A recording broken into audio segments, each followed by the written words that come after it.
ਸਤਿ ਸ਼੍ਰੀ ਅਕਾਲ। ਤੁਸੀਂ ਜੁੜੇ ਹੋਏ ਹੋ ਪੰਜਾਬੀ ਰੇਡੀਓ USA ਦੇ ਨਾਲ ਤੇ ਮੈਂ ਹਾਂ ਪ੍ਰਵੀਨ ਸ਼ਰਮਾ ਲੈ ਕੇ ਹਾਜ਼ਰ ਹਾਂ ਪ੍ਰੋਗਰਾਮ ਖਬਰ ਤੇ ਨਜ਼ਰ ਪ੍ਰੋਗਰਾਮ ਦੇ ਵਿੱਚ ਕਈ ਅਹਿਮ ਤੇ ਕਈ ਖਾਸ ਖਬਰਾਂ ਉੱਤੇ ਚਰਚਾ ਕਰਨ ਦੇ ਲਈ ਜੁੜ ਚੁੱਕੇ ਨੇ ਮੈਂਟੂ ਗੁਰਸਰੀਗਾ ਜੀ। ਮੈਂਟੂ ਸਤਿ ਸ਼੍ਰੀ ਅਕਾਲ ਜੀ, ਸਵਾਗਤ ਹੈ ਜੀ ਪੰਜਾਬੀ ਰੇਡੀਓ USA ਤੇ ਜੀ। ਸ਼ੁਕਰੀਆ ਸਾਰਿਆਂ ਨੂੰ, ਸਤਿ ਸ੍ਰੀ ਅਕਾਲ ਜੀ। ਅੱਗੇ ਵਧਣ ਤੋਂ ਪਹਿਲਾਂ ਦੱਸਦੇ ਚੱਲੀਏ ਕਿ ਅੱਜ ਦਾ ਇਹ ਖਬਰ ਤੇ ਨਜ਼ਰ ਪ੍ਰੋਗਰਾਮ ਸਾਲ 2023 ਦੀ 1 ਸਤੰਬਰ ਦਾ ਪ੍ਰੋਗਰਾਮ ਹੈ, 1 ਤਰੀਕ ਦਾ ਪ੍ਰੋਗਰਾਮ ਹੈ ਤੇ ਦਿਨ ਅੱਜ ਸ਼ੁੱਕਰਵਾਰ ਹੈ। ਪ੍ਰੋਗਰਾਮ ਨੂੰ ਸਪਾਂਸਰ ਕਰਦੇ ਨੇ ਖਾਲਸਾ ਇੰਸ਼ੋਰੈਂਸ ਏਜੰਸੀ ਵਾਲੇ, ਜਿਨ੍ਹਾਂ ਤੋਂ ਤੁਸੀਂ ਹਰ ਤਰੀਕੇ ਦੀ ਇੰਸ਼ੋਰੈਂਸ ਲੈ ਸਕਦੇ ਹੋ। ਇੰਸ਼ੋਰੈਂਸ ਬਾਰੇ ਪਤਾ ਕਰਨ ਦੇ ਲਈ ਇਹਨਾਂ ਦਾ ਨੰਬਰ ਹੈ 4082722500। ਇਹ ਪਿਛਲੇ 32 ਸਾਲ ਤੋਂ ਇੰਸ਼ੋਰੈਂਸ ਦੇ ਵਿੱਚ ਸ਼ਾਨਦਾਰ ਸੇਵਾਵਾਂ ਦੇ ਰਹੇ ਨੇ ਤੇ ਅਮਰੀਕਾ ਭਰ ਦੇ ਵਿੱਚ ਇੰਸ਼ੋਰੈਂਸ ਕਰਦੇ ਨੇ। ਅੱਜ ਹੀ ਡਾਇਲ ਕਰੋ 4082722500। ਟਰਕੀਅਨ ਇਮੀਗ੍ਰੇਸ਼ਨ ਲਾ ਫਰਮ ਵਾਲੇ ਜੇ ਟਰਕੀਅਨ ਅਟਾਰਨੀ ਟਰਕੀਅਨ ਦੇ ਨਾਲ ਤੁਸੀਂ US ਇਮੀਗ੍ਰੇਸ਼ਨ ਬਾਬਤ ਕੋਈ ਵੀ ਸਲਾਹ ਕਰਨੀ, ਕੋਈ ਵੀ ਸਵਾਲ ਪੁੱਛਣਾ ਤੇ ਇਹਨਾਂ ਦਾ ਨੰਬਰ ਹੈ 4159090503। GK Dhanota Yuba City, Baljinder Singh Nijjar Woodland, Paramjit Kaur Rangi Vacaville, Harnek Singh Pawal Indian continent GN ਲਿਊ ਵਾਲੇ ਟਰੱਕ ਵਾਸ਼ ਕਰਦੇ ਨੇ, ਆਇਲ ਚੇਂਜ ਕਰਦੇ ਨੇ, 에ਅਰ ਬ੍ਰੇਕਾਂ ਦਾ ਕੰਮ ਤਸੱਲੀ ਬਖਸ਼ ਕਰਵਾ ਸਕਦੇ, ਨਵੇਂ ਪੁਰਾਣੇ ਟਾਇਰ ਵੀ ਇਹਨਾਂ ਤੋਂ ਮਿਲਦੇ ਨੇ। ਲੋਕੇਸ਼ਨ ਆ ਸੈਂਤਾ ਨੇਲਾ ਦੀ, ਨਿਮਾ ਸੋਤਾ ਦੇ ਨਾਲ ਗੱਲ ਕੀਤੀ ਜਾ ਸਕਦੀ ਹੈ 209 277 01 ਤੇ ਬੂਟਾ ਸਿੰਘ ਰਾਣੀਪੁਰ ਫਰੈਜ਼ਨੋ ਤੋਂ। ਇਹਨਾਂ ਸਾਰੇ ਹੀ ਸਪਾਂਸਰਸ ਦਾ ਬਹੁਤ-ਬਹੁਤ ਧੰਨਵਾਦ। ਤੇ ਜੇਕਰ ਤੁਸੀਂ ਵੀ ਪੰਜਾਬੀ ਰੇਡੀਓ USA ਦੇ ਇਹਨਾਂ ਪ੍ਰੋਗਰਾਮਾਂ ਨੂੰ ਸਪਾਂਸਰ ਕਰਨਾ ਚਾਹੁੰਦੇ ਹੋ ਤਾਂ ਸਟੂਡੀਓ ਦਾ ਨੰਬਰ ਹੈ 408272 ਪੰਜਾਬੀ ਰੇਡੀਓ USA ਦੇ ਪ੍ਰੋਗਰਾਮ ਖਬਰ ਤੇ ਨਜ਼ਰ ਨੂੰ ਤੁਸੀਂ ਇਸ ਵੇਲੇ ਸੁਣ ਰਹੇ ਹੋ AM FM ਸਟੇਸ਼ਨਸ ਦੇ ਨਾਲ ਰੇਡੀਓ ਸੈੱਟ ਤੇ, ਨੈਟ ਤੇ, mobile app, social media platforms, Facebook, YouTube ਤੇ ਸੁਣ ਰਹੇ ਹੋ, ਦੇਖ ਰਹੇ ਹੋ। ਸਾਰੇ ਹੀ ਦਰਸ਼ਕਾਂ ਤੇ ਸਰੋਤਿਆਂ ਦਾ ਪ੍ਰੋਗਰਾਮ ਦੇ ਵਿੱਚ ਸਵਾਗਤ ਹੈ। ਇੱਕ ਅਹਿਮ ਜਾਣਕਾਰੀ ਤੁਹਾਡੇ ਸਾਰਿਆਂ ਦੇ ਸਾਹਮਣੇ ਜਿਹੜੀ ਆ ਉਹ ਦੱਸਣੀ ਚਾਹੁੰਦੇ, ਤੁਹਾਡੇ ਨਾਲ ਸ਼ੇਅਰ ਕਰਨੀ ਚਾਹੁੰਦੇ ਆ। ਉਹ ਇਹ ਹੈ ਕਿ SB 553 ਦੇ ਵਿਰੋਧ ਦੇ ਮੱਦੇਨਜ਼ਰ ਇਸੇ ਕੜੀ ਨੂੰ ਅੱਗੇ ਤੋਰਦੇ ਆ ਅੱਜ ਸੈਨ ਹੋਜ਼ੇ ਦੇ ਵਿੱਚ ਡੇਵਿਡ ਕੁਟੇਜ਼ੀ, ਜਿਹੜੇ ਕਿ ਇਸ ਬਿੱਲ ਨੂੰ ਲੈ ਕੇ ਆਏ ਨੇ, ਜਿਸ ਨੇ ਇਹ ਸਾਰਾ ਕੁਝ ਕਰਨ ਦੇ ਲਈ ਮਜਬੂਰ ਕੀਤਾ ਲੋਕਾਂ ਨੂੰ, ਉਹਦੇ ਆਫਿਸ ਦੇ ਸਾਹਮਣੇ ਰੋਸ ਮੁਜ਼ਾਹਰੇ ਕੀਤੇ ਜਾਣਗੇ। ਇਸੇ ਤਰ੍ਹਾਂ ਸੈਕਰਾਮੈਂਟੋ ਅੱਜ ਐਪਰੋਪ੍ਰੀਏਸ਼ਨ ਕਮੇਟੀ ਦੀ ਹੀਅਰਿੰਗ ਦੇ ਮੱਦੇਨਜ਼ਰ ਉੱਥੇ ਵੀ ਕੈਪੀਟਲ ਦੇ ਸਾਹਮਣੇ ਰੋਸ ਮੁਜ਼ਾਹਰੇ ਕੀਤੇ ਜਾਣਗੇ। 10 ਵਜੇ ਉੱਥੋਂ ਦਾ ਸਮਾਂ। ਸੋ ਜਿੰਨੇ ਵੀ ਲੋਕ ਇਸ ਕੈਪੀਟਲ ਦੇ ਸਾਹਮਣੇ ਪਹੁੰਚ ਸਕਦੇ ਨੇ ਤਾਂ ਉੱਥੇ ਜ਼ਰੂਰ ਸਾਰਿਆਂ ਨੂੰ ਪਹੁੰਚਣਾ ਚਾਹੀਦਾ। ਤੇ ਇਸੇ ਤਰ੍ਹਾਂ ਸੈਨ ਹੋਜ਼ੇ ਦੇ ਆਸ-ਪਾਸ ਵਸਦੇ ਇਲਾਕਿਆਂ ਦੇ ਲੋਕਾਂ ਨੂੰ ਡੇਵਿਡ ਕੁਟੇਜ਼ੀ ਦੇ ਆਫਿਸ ਦੇ ਸਾਹਮਣੇ ਰੋਸ ਮੁਜ਼ਾਹਰਿਆਂ ਦੇ ਵਿੱਚ ਜ਼ਰੂਰ ਹਿੱਸਾ ਲੈਣਾ ਚਾਹੀਦਾ, ਕਿਉਂਕਿ ਅੱਜ ਜੇਕਰ ਲੋਕ ਸੜਕਾਂ ਤੇ ਉਤਰੇ ਨੇ ਤਾਂ ਉਹਦੇ ਦੇ ਵਿੱਚ ਸਭ ਤੋਂ ਵੱਡਾ ਰੋਲ ਡੇਵਿਡ ਕੁਟੇਜ਼ੀ ਦਾ। ਇਹਨਾਂ ਸਾਰੇ ਪੁਆੜਿਆਂ ਦੀ ਜੜ ਜਾਂ ਕਹਿ ਲਈਏ ਬਿੱਲਾਂ ਦਾ ਜਿਹੜਾ ਲੇਖਾਕਾਰ ਹੈ, ਬਿੱਲ ਲੈ ਕੇ ਆਉਣ ਵਾਲਾ, ਉਹ ਡੇਵਿਡ ਕੁਟੇਜ਼ੀ ਹੈ। ਖਬਰਾਂ ਦੀ ਸ਼ੁਰੂਆਤ ਕਰਦੇ ਮਿੰਟੂ ਜੀ ਇਸ ਵੇਲੇ ਦੀ ਸਭ ਤੋਂ ਵੱਡੀ ਤੇ ਸਭ ਤੋਂ ਅਹਿਮ ਖਬਰ ਤੋਂ। ਕੇਂਦਰ ਸਰਕਾਰ ਨੇ ਇੱਕ ਦੇਸ਼ ਇੱਕ ਚੋਣ ਤੇ ਕਮੇਟੀ ਬਣਾ ਦਿੱਤੀ ਹੈ ਜੀ। ਬਿਲਕੁਲ। ਦੇਖੋ, ਜਿਹੜਾ ਕੱਲ ਵਿਸ਼ੇਸ਼ ਇਜਲਾਸ ਵਾਲਾ ਫੰਡਾ ਸਾਹਮਣੇ ਆਇਆ ਸੀ ਕਿ ਇਹਨਾਂ ਨੇ ਵਿਸ਼ੇਸ਼ ਇਜਲਾਸ ਸੱਦ ਲਿਆ ਜੀ। ਇੰਡੀਆ ਦੀ ਹਿਸਟਰੀ ਆ, ਅੱਜ ਤੱਕ ਕੇਂਦਰ ਨੇ ਜਿੰਨੇ ਵੀ ਵਿਸ਼ੇਸ਼ ਇਜਲਾਸ ਸੱਦੇ ਆ ਉਹ ਬਹੁਤ ਵੱਡੇ ਮਾਮਲਿਆਂ 'ਚ ਸੱਦੇ ਗਏ ਜੀ। ਤਾਂ ਇਉਂ ਲੱਗਦਾ ਸੀ, ਪਰ ਇਹ ਬਾਕੀ ਸਾਰੇ ਕਿਆਸ ਸੀਗੇ, ਕਿਆਫੇ ਸਨ ਕਿ ਭਾਈ ਕੀ ਹੋਣ ਵਾਲਾ ਹੈ। ਪਰ ਅਚਾਨਕ ਜਦੋਂ ਅੱਜ ਇੱਕ ਕਮੇਟੀ ਬਣਾ ਦਿੱਤੀ ਗਈ, ਜਿਸ ਕਮੇਟੀ ਨੂੰ ਹੈਡ ਕਰਨਾ ਹੈ ਸਾਬਕਾ ਰਾਸ਼ਟਰਪਤੀ ਕੋਵਿੰਦ ਜੀ ਨੇ, ਤਾਂ ਫਿਰ ਉਹ ਤੋਂ ਪਤਾ ਲੱਗ ਗਿਆ ਕਿ ਜਿਹੜਾ ਵਿਸ਼ੇਸ਼ ਇਜਲਾਸ ਸੱਦਿਆ ਜਾ ਰਿਹਾ ਹੈ ਇਹ ਕਿਸ ਬਾਬਤ, ਕਿਸ ਮੰਤਵ ਦੇ ਨਾਲ ਬੁਲਾਇਆ ਜਾ ਰਿਹਾ ਹੈ। ਤਾਂ ਫਿਰ ਇਹਦੇ ਤੇ ਇੱਕ ਲੰਮੀ ਚੌੜੀ ਬਹਿਸ ਚੜ ਗਈ, ਜਿਹੜੀ ਹਾਲ ਦੀ ਘੜੀ ਅਮੁੱਕ ਨਜ਼ਰ ਆਉਂਦੀ ਆ। ਇਹ ਮੈਨੂੰ ਨਹੀਂ ਲੱਗਦਾ ਕਿ ਛੇਤੀ ਕਿਤੇ ਮੁੱਕੇਗੀ। ਕੁਝ ਲੋਕ ਸਮੇਤ ਭਾਜਪਾ ਤਾਂ ਲਿਆ ਰਹੀ ਆ, ਇਹਦੇ ਹੱਕ ਦੇ ਵਿੱਚ ਆ। ਉਹਨਾਂ ਦੇ ਆਪਣੇ ਲੌਜਿਕ ਹੈ ਕਿ ਖਰਚਾ ਘਟੇਗਾ, ਜੋ ਮਸ਼ੀਨਰੀ ਹੈ ਉਹਦਾ ਬਈ ਬਹੁਤ ਟਾਈਮ ਬਚੇਗਾ, ਵਿਕਾਸ ਜਿਹੜਾ ਮਾਡਲ ਕੋਡ ਆਫ ਕੰਡਕਟ ਵਾਰ-ਵਾਰ ਲੱਗਣ ਦੇ ਕਰਕੇ ਪ੍ਰਭਾਵਿਤ ਹੁੰਦਾ ਹੈ, ਉਹ ਮੁਸਲਸਲ ਲਗਾਤਾਰ ਚੱਲੇਗਾ। ਯਾਨੀ ਇਹਦੇ ਫਾਇਦੇ ਹੀ ਫਾਇਦੇ ਆ। ਇਹ ਤੇ ਨਜ਼ਾਰੇ ਵਾਲੀ ਚੀਜ਼ ਆ। ਪਰ ਜੇ ਦੂਸਰੇ ਪਾਸੇ ਦੇਖੋਗੇ ਹਾਨੀਆਂ, ਕਿਉਂਕਿ ਜਿਹੜੇ ਲੋਕ ਲਾਭ ਦੇ ਇਕੱਲੇ ਮੁਰੀਦ ਹੁੰਦੇ ਆ ਉਹ ਹਾਨੀਆਂ ਤੇ ਚਾਨਣ ਨਹੀਂ ਪਾਉਂਦੇ। ਜਿਵੇਂ ਆਪਾਂ ਦੇਖਿਆ, ਜਿਵੇਂ ਕਿਸਾਨੀ ਮੁਤਲਕ ਬਿੱਲ ਆਏ ਸੀਗੇ ਤਾਂ ਉਦੋਂ ਸਾਡੇ ਪੰਜਾਬ ਦੇ ਵਿੱਚ ਵੀ 4-5 ਇੱਥੇ ਬੈਠੇ ਸੀਗੇ ਇਹਨਾਂ ਦੇ ਜਿਹੜੇ ਮਾਊਥ ਪੀਸ, ਜਿੱਦਾਂ ਕਹ ਲਓ ਕਿ ਬਸ ਉਹਨਾਂ ਦਾ ਕੰਮ ਹੀ ਜਿਹੜਾ ਭੰਪੂ ਵਾਲਾ, ਉਹ ਸਿਰਫ ਇੱਕੋ ਚੀਜ਼ ਕਹੀ ਜਾਂਦੇ ਸੀ, ਇਹਦੇ ਵਰਗੀ ਫਾਇਦੇਮੰਦ ਚੀਜ਼ ਹੀ ਹੈ ਨਹੀਂ। ਬਟ ਬਾਅਦ ਦੇ ਵਿੱਚ ਜੋ ਚੀਜ਼ਾਂ ਹੋਈਆਂ ਉਸ ਬਣਾ ਨੂੰ ਪਤਾ ਹੈ। ਹਾਨੀ ਇਹਦੇ ਚ ਪ੍ਰਵੀਨ ਜੀ ਇਹ ਆ ਕਿ ਬਹੁਤ ਵੱਡੇ ਪੱਧਰ ਤੇ ਸੰਵਿਧਾਨ ਦੇ ਵਿੱਚ ਤਰਮੀਮ ਕਰਨੀ ਪਵੇਗੀ। ਸਭ ਤੋਂ ਪਹਿਲੀ ਗੱਲ ਤਾਂ ਜਦ ਤੁਸੀਂ ਸੰਵਿਧਾਨ ਦੇ ਵਿੱਚ ਇੰਨੀਆਂ ਤਰਮੀਮਾਂ ਲਿਆਓਗੇ ਤੁਸੀਂ ਸ਼ੱਕੀ ਹੋ ਜਾਓਗੇ, ਕਿਉਂਕਿ ਸੰਵਿਧਾਨ ਬਦਲਦੇ ਤੁਹਾਡੇ ਤੇ ਪਹਿਲੇ ਇਲਜ਼ਾਮ ਲੱਗਦੇ ਨੇ ਕਿ ਤੁਸੀਂ ਇੱਕ ਦਿਨ ਸੰਵਿਧਾਨ ਪਲਟ ਦੇਣਾ ਹੈ। ਸੈਕੰਡ ਚੀਜ਼ ਕਿ ਜਦ ਤੁਸੀਂ ਇਸ ਤਰ੍ਹਾਂ ਜਾਓਗੇ ਕਿ ਜਿਹੜੇ ਸਾਈਮਲਟੇਨੀਅਸਲੀ ਤੁਸੀਂ ਇਲੈਕਸ਼ਨ ਕਰਵਾਓਗੇ, ਉਹਦੇ ਵਿੱਚ ਬਹੁਤ ਸਾਰੀਆਂ ਸਰਕਾਰਾਂ ਤੁਹਾਨੂੰ ਭੰਗ ਕਰਨੀਆਂ ਪੈਣਗੀਆਂ। ਜੇ ਬੇਸ ਈਅਰ 24 ਵੀ ਮੰਨੋਗੇ ਤਾਂ ਪੰਜਾਬ ਦੀ ਸਰਕਾਰ ਵੀ ਜਾਊਗੀ ਜਿਹਦੇ 3 ਸਾਲ ਬਕਾਇਆ ਹੋਣ। ਫਿਰ ਮੰਨ ਲਓ ਵਿਧਾਨ ਸਭਾ ਟੁੱਟਦੀ ਹੈ ਕਿਤੇ, ਤਾਂ ਉਹਦੇ ਵਿੱਚ ਕੀ ਹੈ? ਕੀ ਰਾਸ਼ਟਰਪਤੀ ਰਾਜ ਰੱਖੋਗੇ ਤੁਸੀਂ ਉਸ ਸਟੇਟ 'ਚ? ਜਾਂ ਜਿਹੜੀ ਸਰਕਾਰ ਚਾਹੇ ਉਹ ਮਾਈਨੋਰਿਟੀ 'ਚ ਆ ਜਾਵੇ, ਚਾਹੇ ਕੁਝ ਵੀ ਆ, ਜੋ ਮਰਜ਼ੀ ਕਰੀ ਜਾਵੇ, ਉਹਨੂੰ ਗਰੰਟੀ ਸ਼ੁਦਾ ਇੱਕ ਵਕਫਾ ਦੇ ਦਿੱਤਾ ਜਾਏਗਾ? ਇਹਨਾਂ ਚੀਜ਼ਾਂ ਦਾ ਕਿਸੇ ਕੋਲ ਕੋਈ ਜਵਾਬ ਨਹੀਂ ਹੈਗਾ, ਕਿਸੇ ਕੋਲ ਕੋਈ ਜਵਾਬ ਨਹੀਂ ਹੈਗਾ। ਫਿਰ ਗੱਲ ਇਹ ਆ ਕਿ ਜਦੋਂ ਇਸ ਤਰ੍ਹਾਂ ਪੈਨ ਇੰਡੀਆ ਦੇ ਪੱਧਰ ਤੇ ਜਿੱਦਾਂ ਆਪਾਂ ਦੇਖੀਏ ਇੱਕ ਚੱਲ ਰਹੀ ਹੋਏਗੀ ਲਹਿਰ ਕਿਸੇ ਪੱਖ ਦੀ, ਤਾਂ ਉਹਨੂੰ ਐਡਵਾਂਟੇਜ ਸਟੇਟਾਂ 'ਚ ਵੀ ਮਿਲੇਗਾ। ਖੇਤਰੀ ਪਾਰਟੀਆਂ ਤੇ ਖੇਤੀ ਮੁੱਦੇ ਪ੍ਰਭਾਵਿਤ ਹੋਣਗੇ। ਜਿਹੜੇ ਖੇਤਰੀ ਮੁੱਦੇ ਪ੍ਰਭਾਵਿਤ ਹੋਣਗੇ ਤਾਂ ਉਹਦੇ ਵਿੱਚ ਇੱਕ ਚੀਜ਼ ਹੋਰ ਦੇਖੋ ਨਾ ਕਿ ਕਿੱਥੇ ਭਗਵੰਤ ਮਾਨ 22 ਦਾ ਇਲੈਕਸ਼ਨ ਜਿੱਤਿਆ, ਨਾਲ ਦੀ ਨਾਲ ਫਿਕਰ ਪੈ ਗਿਆ ਸੰਗਰੂਰ ਚੋਣ ਦਾ, ਸੰਗਰੂਰ ਚੋਂ ਨਿਕਲਿਆ ਤੇ ਨਾਲ ਦੀ ਨਾਲ ਫਿਕਰ ਪੈ ਗਿਆ ਜਲੰਧਰ ਦਾ, ਜਲੰਧਰ ਚੋਂ ਨਿਕਲਿਆ ਤੇ ਨਾਲ ਦੀ ਨਾਲ ਫਿਕਰ ਪੈ ਗਿਆ ਪੰਚਾਇਤੀ ਚੋਣਾਂ ਤੇ 24 ਦਾ। ਮਤਲਬ ਕਿ ਜਵਾਬਦੇਹੀ। ਤੇ ਜੇ ਤੁਸੀਂ ਇਸਦਾ ਇੱਕੋ ਸੱਟੇ 5 ਜਾਂ 6 ਸਾਲ ਬਾਅਦ ਜੀ ਸੋ ਹਾਂਜੀ ਜੀ ਮਿੰਟੂ ਜੀ, ਮਤਲਬ ਕਿ ਜਿਹੜੇ ਲੀਡਰ ਨੇ ਉਹਨਾਂ ਦੀ ਜਵਾਬ ਜਿਹੜੀ ਹੈ ਨਾ ਉਹ ਵੀ ਘਟ ਜਾਏਗੀ। ਮੈਂ ਕੀ ਕਹਿਣਾ ਚਾਹ ਰਿਹਾ, ਤੁਸੀਂ ਜ਼ਰੂਰ ਗੌਰ ਫਰਮਾਇਓ ਕਿ ਕਿੱਥੇ ਤਾਂ ਇਲੈਕਸ਼ਨ ਹੈ, ਜਿਹੜਾ ਇਲੈਕਸ਼ਨ ਖਰਚੀਲਾ ਜ਼ਰੂਰ ਆ, ਇਹਦੇ ਵਿੱਚ ਮੈਂ ਸਹਿਮਤ ਆ ਕਿ ਖਰਚਾ ਘਟ ਜਾਏਗਾ, ਨੋ ਡਾਊਟ। ਬਟ ਇਹ ਵੀ ਤੇ ਤੁਸੀਂ ਦੇਖੋ ਨਾ ਕਿ ਜਿਹੜੇ ਲੀਡਰ ਪਹਿਲੇ ਨਹੀਂ ਡਾਹ ਦਿੰਦੇ ਉਹ ਫਿਰ ਬਾਅਦ ਚ ਕਿੱਥੇ ਰਾਹ ਦੇਣਗੇ? ਉਹ ਜਵਾਬਦੇਹੀ ਘਟ ਜਾਏਗੀ। ਸੋ ਇਹਨਾਂ ਸਵਾਲਾਂ ਦੇ, ਇਹਨਾਂ ਸ਼ੱਕਾਂ ਦੇ ਕੋਈ ਜਵਾਬ ਨਹੀਂ ਹੈ। ਬਸ ਜਿਹੜਾ ਹੱਕ ਦੇ ਵਿੱਚ ਹੈ ਇੱਕੋ ਰੱਟ ਇਹੀ ਕਹੀ ਜਾਂਦਾ, ਹਾਂ ਬਈ ਕਰ ਦੇਣਾ ਚਾਹੀਦਾ। ਇੱਥੇ ਹੁਣੇ ਮੈਂ ਇੱਕ ਤਰਜਮਾਨ ਨੂੰ ਸੁਣ ਰਿਹਾ ਸੀ, ਉਹ ਕਹਿੰਦਾ ਯੁੱਗ ਪੁਰਸ਼ ਦਾ ਇਹੋ ਜਿਹਾ ਫੈਸਲਾ, ਓਹੋ ਆਇਓ ਮੇਰੇ ਰੱਬਾ, ਇਹੋ ਜਿਹਾ ਫੈਸਲਾ ਕਦੇ ਹੋ ਹੀ ਨਹੀਂ ਸਕਦਾ। ਸੋ ਗੱਲ ਇਹ ਹੈ ਕਿ ਇਹ ਬਹੁਤ ਵੱਡਾ ਹਾਲੇ ਝਮੇਲਾ ਹੈ। ਇਹਦੇ ਚ ਕਹਿ ਲਓ ਕਿ ਅਮੈਂਡਮੈਂਟਸ ਦੀਆਂ ਜ਼ਰੂਰਤਾਂ ਪੈਣਗੀਆਂ। ਜੇ ਬਿੱਲ ਲਿਆਓਗੇ ਤੁਸੀਂ, ਕਾਨੂੰਨ ਲਿਆਓਗੇ ਬਣਾ ਕੇ, ਤਾਂ ਕਾਨੂੰਨ ਦੇ ਵਿੱਚ ਬਹੁਤ ਵੱਡਾ ਬਦਲਾਅ ਕਰਨਾ ਪਏਗਾ ਤੁਹਾਨੂੰ। ਇੱਥੋਂ ਤੱਕ ਕਿ ਜੋ ਲੋਕ ਨੁਮਾਇੰਦਗੀ ਐਕਟ 1956 ਵਾਲਾ, ਉਹਦੇ ਵਿੱਚ ਵੀ ਸੋਧਾਂ ਕਰਨੀਆਂ ਪੈਣਗੀਆਂ। ਤਾਂ ਉਹ ਤੁਹਾਨੂੰ ਬਿੱਲਾਂ ਦੇ ਜ਼ਰੀਏ, ਕਾਨੂੰਨ ਦੇ ਜ਼ਰੀਏ ਲਿਆਉਣਾ ਪਏਗਾ, ਲੋਕ ਸਭਾ ਤੇ ਰਾਜ ਸਭਾ ਦੇ ਥਰੂ। ਜੇ ਤੁਸੀਂ ਉਦਾਂ ਸਹਿਮਤ ਕਰਕੇ ਲਿਆਉਣੇ ਹੋ ਤਾਂ ਫਿਰ ਜਿਹੜੇ ਤੁਹਾਡੇ 2/3 ਰਾਜ ਆ ਉਹ ਸਹਿਮਤ ਹੋਣੇ ਚਾਹੀਦੇ। ਤਾਂ ਜੇ ਸਹਿਮਤੀ ਵਾਲਾ ਮਸਲਾ ਬਣ ਜਾਂਦਾ ਤੇ ਫਿਰ ਤੇ ਠੀਕ ਆ।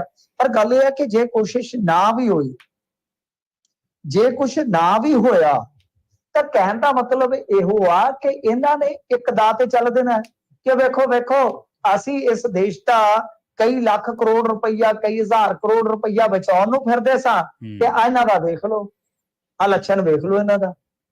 ਤਾਂ ਇਹਨਾਂ ਨੇ ਭਾਈ ਪੈਰ ਹੀ ਨਹੀਂ ਲੱਗਣ ਦਿੱਤੇ। ਸੋ ਜਿਹੜੇ ਇਹਦੇ ਹਮਾਇਤੀ ਆ ਉਹ ਇਸ ਗੱਲ ਦਾ ਜਵਾਬ ਦੇ ਦੇਣ ਕਿ ਭਾਈ ਜੇ ਮੰਨ ਲਓ 2.5 ਸਾਲ ਚ ਅਲਾਈਡ ਨੇ ਦੋ ਰਲ ਕੇ ਸਰਕਾਰ ਬਣਾ ਲਈ ਆ, ਇੱਕ ਨੇ ਜਾ ਕੇ ਕਿਸੇ ਮੋੜ ਤੇ ਕਹਿ ਦਿੱਤਾ ਕਿ ਬਈ ਮੈਂ ਨਾਲ ਨਹੀਂ ਆ, ਮੈਂ ਤਾਂ ਚੱਲਿਆ, ਤਾਂ ਉਸ ਸੂਰਤ ਚ ਕੀ ਕਰੋਗੇ ਤੁਸੀਂ? ਉਸ ਘੱਟ ਗਿਣਤੀ ਸਰਕਾਰ ਨੂੰ ਹੀ ਕਹੋਗੇ ਕਿ ਚੱਲ ਕੈਰੀ ਫਾਰਵਰਡ ਕਰ, ਜਾਂ ਫਿਰ ਉੱਥੇ ਰਾਸ਼ਟਰਪਤੀ ਰਾਜ ਲਾ ਦਿਓਗੇ, ਯਾਨੀ ਕੇਂਦਰੀ ਸ਼ਕਤੀਆਂ ਉੱਥੇ ਕੰਮ ਕਰਨ। ਇਹਨਾਂ ਗੱਲਾਂ ਦਾ ਜਵਾਬ ਹੈ ਨਹੀਂਗਾ। ਬਾਕੀ ਜਾਬਾਂ ਦਾ ਭੇਡ ਖੂਬ ਹੋ ਰਿਹਾ, ਤੇ ਇਹ ਨਰਿੰਦਰ ਮੋਦੀ ਦਾ ਸੁਪਨਾ ਹੈ। ਤੇ ਨਰਿੰਦਰ ਮੋਦੀ ਜੀ ਦਾ ਸੁਭਾਅ ਬਿਲਕੁਲ ਸਾਡੇ ਸੁਖਬੀਰ ਸਿੰਘ ਬਾਦਲ ਵਰਗਾ ਹੈ। ਜਿਹੜੀ ਗੱਲ ਇੱਕ ਵਾਰੀ ਕਹਿ ਦਿੰਦੇ ਆ, ਜੋ ਦਿਲ ਚ ਆ ਜਾਂਦੀ ਆ ਨਾ, ਉਹਨੂੰ ਪਗਾਉਂਦੇ ਜ਼ਰੂਰ ਆ। ਜੇ ਨਹੀਂ ਪੁੱਗਦੀ ਤੇ ਘੱਟੋ ਘੱਟ ਪਗਾਉਣ ਦਾ ਯਤਨ ਕਰਕੇ ਤਸੱਲੀ ਜ਼ਰੂਰ ਕਰ ਦਿੰਦੇ ਆ। ਜੀ ਬਿਲਕੁਲ। ਤੇ ਗੱਲ ਕਰੀਏ ਮਿੰਟੂ ਜੀ ਪੰਜਾਬ ਸਰਕਾਰ ਦੀ, ਹੁਣ ਰਾਜਪਾਲ ਨੂੰ ਜਵਾਬ ਭੇਜਣ ਲੱਗ ਪਈ ਹੈ ਜੀ ਸਰਕਾਰ। ਹਾਂਜੀ, ਜਵਾਬ ਭੇਜਣਾ ਪਵੇਗਾ। ਜੇ ਤਾਂ ਦੇਖੋ ਸੰਵਿਧਾਨ ਦੇ ਮੁਤਾਬਕ ਤੁਸੀਂ ਕਹਿੰਦੇ ਹੋ ਕਿ ਭਾਰਤੀ ਜਨਤਾ ਪਾਰਟੀ ਵਾਲੇ ਸੰਵਿਧਾਨ ਖਤਮ ਕਰਨਗੇ, ਇਹ ਕਰਨਗੇ, ਉਹ ਕਰਨਗੇ, ਮਤਲਬ ਕਿ ਸੰਵਿਧਾਨ ਦੀ ਦੁਹਾਈ ਦਿੰਦੇ ਹੋ, ਤਾਂ ਉਸੇ ਸੰਵਿਧਾਨ ਚ ਜਿਹੜੀਆਂ ਜ਼ਿੰਮੇਵਾਰੀਆਂ ਨਿਭਾਉਣੀਆਂ ਪੈਣਗੀਆਂ। ਜਦ ਪਿਆਰ ਕੀਆ ਤਾਂ ਡਰਨਾ ਪਿਆ, ਜਦ ਸਹੁੰ ਚੁੱਕੀ ਆ ਸੰਵਿਧਾਨ ਦੀ ਨਿਸ਼ਠਾ ਦੀ, ਤਾਂ ਬਈ ਤੁਹਾਨੂੰ ਫਿਰ ਉਹ ਸਾਰੀਆਂ ਚੀਜ਼ਾਂ ਨਿਭਾਉਣੀਆਂ ਪੈਣਗੀਆਂ। ਇਹ ਤੇ ਐਵੇਂ ਫਜ਼ੂਲ ਦੀ ਲੜਾਈ ਸੀਗੀ ਜਿਹੜੀ ਇਹ ਚੱਲ ਰਹੀ ਸੀਗੀ। ਉਹ ਚਿੱਠੀਆਂ ਲਿਖ ਰਹੇ, ਲਿਖੀ ਜਾਣ ਦੇ, ਤੁਹਾਡੇ ਕੋਲ ਬਥੇਰੇ ਹੈਗੇ ਆ ਜਵਾਬ ਦੇਣ ਵਾਲੇ, ਉਹਨਾਂ ਤੋਂ ਲਿਖਾਈ ਚਲੋ, ਕਿੰਨੀਆਂ ਕੁ ਲਿਖ ਲੈਣਗੇ। ਜੀ ਜੀ ਤੇ ਗੱਲ ਇਹ ਆ ਕਿ ਇਹ ਹੁਣ ਕਹਿੰਦੇ ਆ ਕਿ ਚਿੱਠੀਆਂ ਦਾ ਜਵਾਬ ਭੇਜ ਰਹੇ ਆ। ਮੈਂ ਅੱਗੇ ਵੀ ਤੁਹਾਨੂੰ ਦੱਸ ਦਿੱਤਾ ਸੀਗਾ ਸ਼ਾਇਦ ਕਿ ਜਿਸ ਤਰ੍ਹਾਂ ਥੋੜੀ ਜਿਹੀ ਨਰਮੀ ਆ ਰਹੀ ਹੈ ਮਾਹੌਲ ਦੇ ਵਿੱਚ, ਇਹ ਚੰਗੀ ਗੱਲ ਆ, ਕਿਉਂਕਿ ਰਾਜਪਾਲ ਨੂੰ ਵੀ ਕਿਤੇ ਨਾ ਕਿਤੇ ਥੋੜਾ ਉਹਨਾਂ ਨੇ ਵਰਜਿਆ ਹੋਏਗਾ, ਜਿਸ ਤਰ੍ਹਾਂ ਇਹਨਾਂ ਨੇ ਪੰਜਾਬ ਨੰਬਰ 1 ਕਿਹਾ ਪਿਛਲੇ ਦਿਨਾਂ ਦੇ ਵਿੱਚ। ਨਹੀਂ ਤੇ ਇਹਨਾਂ ਨੂੰ ਪੰਜਾਬ ਤੇ ਡਰੱਗ ਦੀ ਹੱਟੀ ਲੱਗਦਾ ਸੀ, ਇਹਨੂੰ ਪੰਜਾਬ ਦੇ ਵਿੱਚ ਤੇ ਕੁਝ ਦੀਦਾ ਹੀ ਨਹੀਂ ਸੀਗਾ। ਇਹ ਪੰਜਾਬ ਦੇ ਵਿੱਚ ਕੁਝ ਹੋਰ ਨਹੀਂ, ਪਰ ਜਿਵੇਂ ਤੂੜੀ ਦੀਆਂ ਧੜਾਂ ਹੁੰਦੀਆਂ, ਇੱਥੇ ਇਸ ਤਰ੍ਹਾਂ ਚਿੱਟਾ ਹੀ ਲਿਪਿਆ ਪਿਆ ਜੀ। ਤੇ ਸ਼ੁਕਰ ਆ ਇਹਨਾਂ ਨੂੰ ਪੰਜਾਬ ਦਾ ਸੱਭਿਆਚਾਰ, ਖਾਣਾ, ਪੰਜਾਬ ਦੀਆਂ ਹੋਰ ਗੱਲਾਂ ਜਿਹੜੀਆਂ ਉਹ ਕਿਤੇ ਚੇਤੇ ਤੇ ਆਈਆਂ।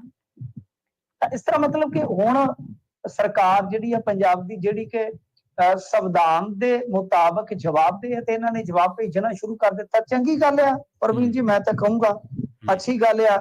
ਜੇਕਰ ਇਹਨਾਂ ਦੀ ਆਪਸ ਦੇ ਵਿੱਚ ਇਹ ਘੈਂਸ ਖਤਮ ਹੋ ਜਾਵੇ ਤੇ ਵਧੀਆ ਗੱਲ ਆ, ਕਿਉਂਕਿ ਜਿਹੜੇ ਕੁਝ ਮਹੱਤਵਪੂਰਨ ਬਿੱਲ ਹੋਣਗੇ, ਜਿਵੇਂ ਮੰਨ ਲਓ ਕੱਲ ਨੂੰ ਕੋਈ ਪੰਜਾਬ ਨੇ ਕੋਈ ਜ਼ਰੂਰੀ ਬਿੱਲ ਪਾਸ ਕਰਵਾਉਣਾ ਆ, ਤਾਂ ਫਿਰ ਉਹ ਵੀ ਇਸ ਲੜਾਈ ਦੀ ਭੇਟ ਚੜ ਜਾਏਗਾ। ਫਾਇਦਾ ਕੀ ਆ?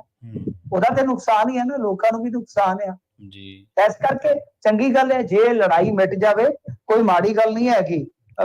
ਵੈਸੇ ਵੀ ਆਉਂਦੇ ਹੁੰਦੇ ਨਾ, ਜਿੱਦ ਨਾਲ ਮਸਲੇ ਵਿਗੜ ਜਾਂਦੇ ਨੇ, ਰਜ਼ਾਮੰਦੀ ਕਰ ਲੋ ਨਿਬੜ ਜਾਂਦੇ ਨੇ, ਤੇ ਰਜ਼ਾਮੰਦੀ ਚ ਫਾਇਦਾ ਹੈਗਾ ਜੀ ਜੀ। ਤੇ ਅਗਲੀ ਖਬਰ ਦੇ ਵੱਲ ਵਧੀਆ ਗੱਲ ਕਰੀਏ, ਭਰਤਿੰਦਰ ਸਿੰਘ ਚਾਹਲ ਦੀ। ਇਹ ਵਿਜੀਲੈਂਸ ਵੱਲੋਂ ਹੁਣ ਇਹਦੇ ਪੈਲਸ ਤੇ ਘਰ ਤੇ ਛਾਪੇਮਾਰੀ ਕੀਤੀ ਗਈ ਹੈ ਜੀ। ਭਰਤਿੰਦਰ ਸਿੰਘ ਚਾਹਲ ਜਿਹੜਾ ਆ, ਉਹ ਤੇ ਛਾਲ ਹੀ ਮਾਰ ਗਿਆ, ਕਿਸੇ ਪਾਸੇ ਨਹੀਂ ਲੱਭਦਾ, ਉਹ ਨਹੀਂ ਲੱਭਦਾ। ਹੁਣ ਗੱਲ ਇਹ ਆ, ਇਹ ਬੜਾ ਇੱਕ ਵੱਡਾ ਮਸਲਾ ਬਣਿਆ ਪਿਆ ਕਿ ਰਾਜਜੀਤ ਵੀ ਨਹੀਂ ਲੱਭਦਾ। ਜੀ ਜੀ। ਉਹ ਤੇ ਗਾਇਬ ਹੀ ਹੋ ਗਿਆ, ਜਿਵੇਂ ਮਿਸਟਰ ਇੰਡੀਆ ਚ ਨੀਲ ਕਪੂਰ ਗਾਇਬ ਹੋ ਜਾਂਦਾ ਸੀ। ਅੱਛਾ, ਕਹਿੰਦੇ ਸੀ ਸੰਗਤ ਸਿੰਘ ਗਿਲਜੀਆਂ ਵੀ ਐ ਕਰ ਦਿਆਂਗੇ, ਸੰਗਤ ਸਿੰਘ ਗਿਲਜੀਆਂ। ਫਿਰ ਕਹਿੰਦੇ ਸੀਗੇ ਕਿ ਅਸੀਂ ਹਰਦਿਆਲ ਕੰਬੋਜ ਵੀ ਠੋਕਣਾ ਜੀ, ਉਹ ਵੀ ਬਚ ਗਿਆ। ਹੁਣ ਇਹ ਤੇ ਕਮਾਲ ਦੀ ਗੱਲ ਹੈ ਕਿ ਭਰਤਿੰਦਰ ਸਿੰਘ ਚਾਹਲ, ਜਿਹੜਾ ਕਿ ਇਹਨਾਂ ਦੇ ਨਿਸ਼ਾਨੇ ਤੇ ਕਹਿ ਲੋ ਕਿ ਨੰਬਰ 1 ਨਿਸ਼ਾਨਾ ਸੀਗਾ, ਉਹ ਵੀ ਇਹਨਾਂ ਨੂੰ ਏਦਾਂ ਚੋਰ ਭਲਾਈ ਦੇਈ ਜਾਂਦਾ। ਕਮਾਲ ਦੀ ਗੱਲ ਆ, ਇਹ ਹੈਰਾਨਗੀ ਵਾਲੀ ਗੱਲ ਹੈ ਨਾ। ਅੱਛਾ, ਇਸ ਤੋਂ ਪਹਿਲਾਂ ਟੈਂਡਰ ਘੁਟਾਲੇ ਵਾਲਾ ਡਿਪਟੀ ਡਾਇਰੈਕਟਰ ਸਿੰਗਲਾ, ਉਹ ਕਿੱਥੇ ਆ? ਕਹਿੰਦੇ ਕੈਨੇਡਾ ਚ ਰਹਿੰਦਾ। ਅੱਛਾ, ਕੈਨੇਡਾ ਚ ਰਹਿੰਦਾ ਜੀ। ਹਾਂਜੀ, PR ਹੈ। ਹਿਸਾਬ ਲਾ ਲਓ ਜੀ, ਡਿਪਟੀ ਡਾਇਰੈਕਟਰੀ ਕਰਦਾ ਕਰਦਾ ਨਾਲ PR ਵੀ ਲੈ ਗਿਆ। ਇੱਥੋਂ ਦੇ ਜਿਹੜੇ ਲੋਕ ਸੀਗੇ ਉਹ ਸਰਕਾਰ ਤੇ ਸੁੱਟ ਕੇ ਕਿ ਭਾਈ ਅਸੀਂ ਵੋਟਾਂ ਪਾ ਕੇ ਸਰਕਾਰ ਬਣਾ ਦਿੱਤੀ ਆ, ਤੇ ਹੁਣ ਆਪੇ ਵੇਖੂਗੀ, ਉਹ ਜਾਗਦੀ ਰਹੂਗੀ, ਅਸੀਂ ਸੌਂ ਜਾਂਦੇ ਆ। ਤੇ ਉਹ ਸ਼ਲਕਾਏ ਜਾਮ ਹੋ ਗਈ ਸ਼ਾਮ, आज की शाम अरूसा के नाम, बस ਏਦਾਂ ਹੀ ਚੱਲਦੇ ਰਹੇ। ਤਾਂ ਉਹ ਸਾਰਾ ਕੁਝ ਹੋਇਆ, ਟੈਂਡਰ ਘੁਟਾਲਾ ਨਿਕਲਿਆ, ਤੇ ਇਹ PR ਪਹਿਲਾਂ ਹੀ ਲੈ ਕੇ ਬੈਠਾ ਸੀਗਾ, ਇਹ ਉਧਰ ਨੂੰ ਨਿਕਲ ਗਿਆ ਪੈਸੇ ਪੂਸੇ ਇਕੱਠੇ ਕਰਕੇ। ਸੋ ਕਹਿਣ ਦਾ ਮਤਲਬ ਇਹ ਹੈ ਕਿ ਭਰਤਿੰਦਰ ਸਿੰਘ ਚਾਹਲ ਭਾਰਤ 'ਚ ਹੈਗਾ, ਵੀ ਇੱਕ ਬੜਾ ਵੱਡਾ ਸਵਾਲ ਆ। ਅੱਛਾ, ਕਿਉਂਕਿ ਦੇਖੋ ਜ਼ਮਾਨਤ ਅਰਜ਼ੀ, ਜਿੰਨੀ ਕੁ ਮੈਨੂੰ ਜਾਣਕਾਰੀ ਆ, ਸ਼ੁਰੂ 'ਚ ਜਦੋਂ ਸਮਨਿੰਗ ਹੋਈ ਆ, ਜਦੋਂ ਇੱਧਰ ਉਧਰ ਵੇਖੀਆਂ ਗਈਆਂ, ਝਾਤੀਆਂ ਮਾਰ ਕੇ ਕਹਾਣੀਆਂ ਫੋਲੀਆਂ ਗਈਆਂ ਕਿ ਭਰਤਿੰਦਰ ਸਿੰਘ ਚਾਹਲ ਕਿੱਥੇ ਆ, ਪਤਾ ਇਹ ਲੱਗਾ ਸੀਗਾ ਕਿ ਇਹ ਤੇ ਇਹਨਾਂ ਦੇ ਸਪੁੱਤਰ ਦੋਵੇਂ ਹੀ ਇੱਥੋਂ ਹੈ ਨਹੀਂ ਕਿ ਚਲੇ ਗਏ।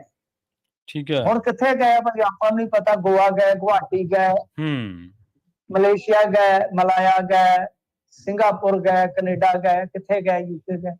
ਇਹ ਗੱਲ ਸੁਣੀ ਸੀ, ਕਿਉਂਕਿ ਇਹਨਾਂ ਤੱਕ ਜਦੋਂ ਪਹੁੰਚ ਕਰਨ ਦਾ ਯਤਨ ਕੀਤਾ ਕੁਝ ਸਥਾਨਕ ਪੱਤਰਕਾਰਾਂ ਨੇ ਵਰਸ਼ਨ ਲੈਣ ਵਾਸਤੇ, ਤੇ ਪਤਾ ਇਹੋ ਲੱਗਿਆ, ਫੋਨ ਵੀ ਬੰਦ ਸਨ ਕਿ ਇਹ ਤੇ ਕਿਤੇ ਬਾਹਰ ਹੈ। ਤਾਂ ਤੁਸੀਂ ਦੇਖਿਆ ਹੋਣਾ ਕਿੰਨੇ ਮਹੀਨੇ ਹੋ ਗਏ ਨੇ।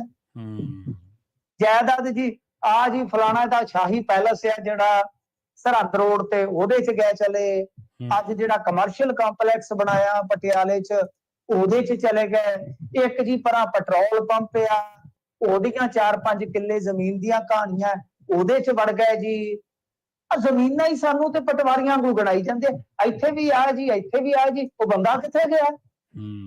ਇਹ ਤੇ ਵੇਖਣ ਵਾਲੀ ਗੱਲ ਹੈ।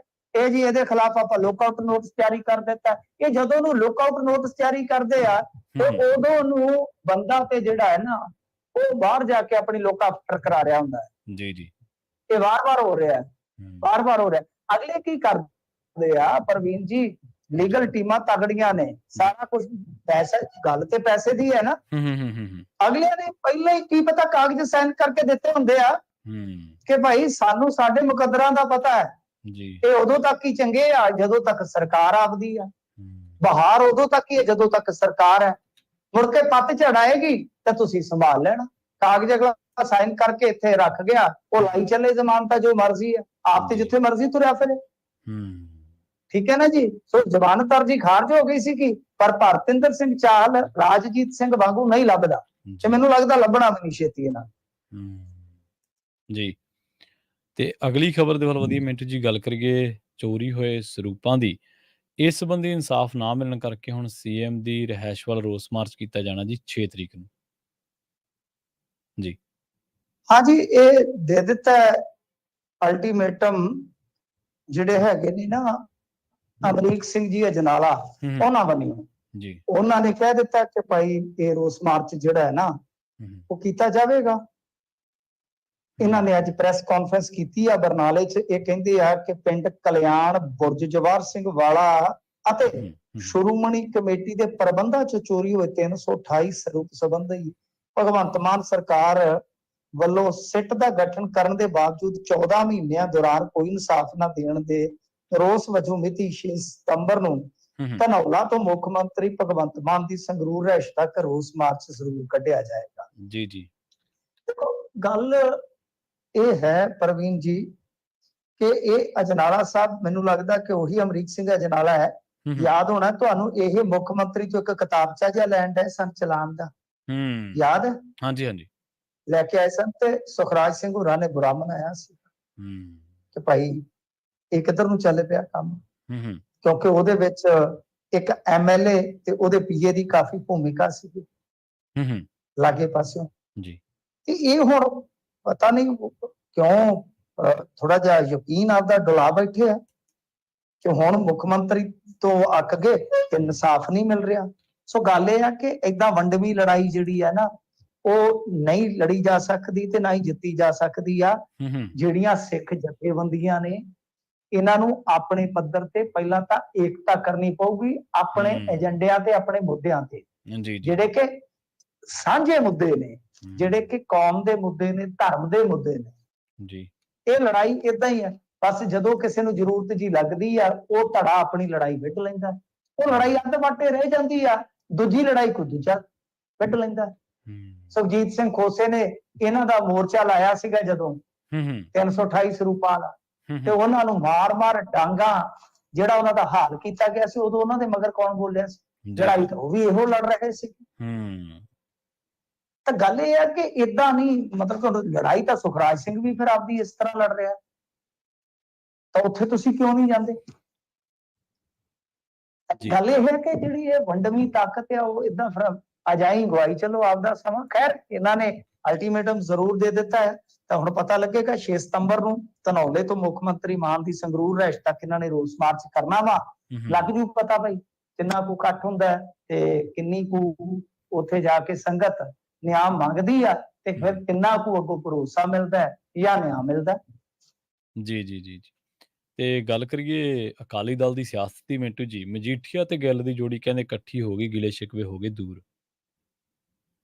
ਹਾਂਜੀ ਹਾਂਜੀ, ਇਹ ਇਕੱਠੇ ਹੋ ਗਏ ਨੇ। ਫਿਰ ਇਹਨਾਂ ਦੀਆਂ ਦੂਰੀਆਂ ਵੀ ਬਹੁਤ ਜ਼ਿਆਦਾ ਪੈ ਗਈਆਂ ਸੀ, ਤੇ ਹੁਣ ਜੱਫੀਆਂ ਵੀ ਬੜੀਆਂ ਕੁੱਟ-ਕੁੱਟ ਕੇ ਪਾ ਰਹੇ ਨੇ। ਤੇ ਹੈਗੇ ਤੇ ਆਪਸ ਦੇ ਵਿੱਚ ਕਹਿ ਲਓ ਕਿ ਪੂਰੇ ਘਿਓ ਖਿਚੜੀ ਸੀਗੇ ਪਹਿਲਾਂ। ਅਸਲ ਦੇ ਵਿੱਚ ਕੀ ਹੈ ਕਿ ਤਲਵੀਰ ਸਿੰਘ ਗਿੱਲ ਪਹਿਲਾਂ ਤਾਂ ਇੱਕ ਤਰ੍ਹਾਂ ਨਾਲ ਪੀਏ ਹੀ ਸੀਗਾ ਨਾ ਮਜੀਠੀਏ ਦਾ, ਏਦਾਂ। ਪਰ ਇਹ ਨਾ ਗੱਲ ਇਹ ਆ ਕਿ ਇਹ ਨਾ ਵੇਖਿਆ ਕਰੋ ਕਿ ਫਲਾਣਾ ਪੀਏ ਆ, ਪੀਏ ਤੋਂ ਕਦੋਂ ਉਹਨੇ ਸਾਹਿਬ ਬਣ ਜਾਣਾ ਕੋਈ ਪਤਾ ਹੀ ਨਹੀਂ। ਆ ਲੁਧਿਆਣੇ 'ਚ ਇੱਕ ਆਮ ਆਦਮੀ ਪਾਰਟੀ ਦਾ ਵਿਧਾਇਕ ਹੈਗਾ, ਵਾਹਵਾ ਚਰਚਾ 'ਚ ਹੈ, ਉਹ ਇੱਕ ਕਾਂਗਰਸੀ ਵਿਧਾਇਕ ਦਾ ਪੀਏ ਸੀ। ਤੇ ਕਾਂਗਰਸੀ ਉਹ ਮਤਲਬ ਕਿ ਆਰਡਰ ਮਾਰੀ ਜਾਂਦਾ ਹੁੰਦਾ ਸੀ, ਉੱਥੋਂ ਪੀਜ਼ਾ ਫੜ ਲਿਆ ਤੇ 버ਗਰ ਫੜ ਲਿਆ, ਸਾਰਾ ਦਿਨ ਮੇਜ਼ ਝਾੜਦਾ ਫਿਰਦਾ ਹੁੰਦਾ ਸੀ, ਬਸਤਾ ਚੁੱਕ ਲਿਆ, ਕਰ ਲਿਆ, ਫੋਨ ਚੱਕ ਲਿਆ।